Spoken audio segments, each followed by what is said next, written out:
Madam কি দেখছো? এই যে রিং ডিজাইনের নেকলেস গুলো নতুন স্টক এসেছে। আচ্ছা, এটা তো আমাদের খুবই ভাইরাল না? একদম ভাইরাল। রিং ডিজাইনের নেকলেস খুব সুন্দর দেখতে, ফুল কভারেজ করা এবং ভীষণ লাইট ওয়েট, একদম ভীষণ লাইট ওয়েট এবং প্রচুর অনলাইনে ডিমান্ড চলছে আমাদের। এবং আমাদের স্টকটা কতগুলো আছে একটু দেখিয়ে দিব। এই মুহূর্তে 4-5টা স্টক আছে আমাদের কাছে। এর ওয়েট আর প্রাইসটা কত যাচ্ছে ম্যাডাম? ওয়েট রয়েছে মাত্র 2 গ্রাম 160 মিলি, আর প্রাইস পড়ছে 21,600 টাকা মাত্র, জিএসটিটা আলাদা।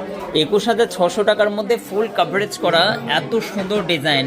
ঝটপট করে তোমরা যারা দেখছো অনলাইন অর্ডার করে নাও আশিক জুয়েলার্স ধনিয়াখালী। আর সুন্দর সুন্দর গহনাগুলো দেখো, রথযাত্রা উপলক্ষে আশিক জুয়েলার্সে হালকা সোনার গহনার এক্সিবিশন লেগেছে। আর হালকা সোনার গহনার এক্সিবিশন মানে আশিক জুয়েলার্সের প্রচুর কালেকশন তোমরা দেখতে পাচ্ছ। আর এত সুন্দর কিউট নেকলেসটা কমেন্ট করে জানাও। এবং ভীষণই ফ্যাশনেবল। এটা রিং নেকলেসের ডিজাইন খুবই সুন্দর, ইউনিক। তোমরা চাইলে অনলাইন পারচেস করে ঝটপট করে। থ্যাংক ইউ ম্যাডাম শেয়ার করার জন্য, অসংখ্য ধন্যবাদ।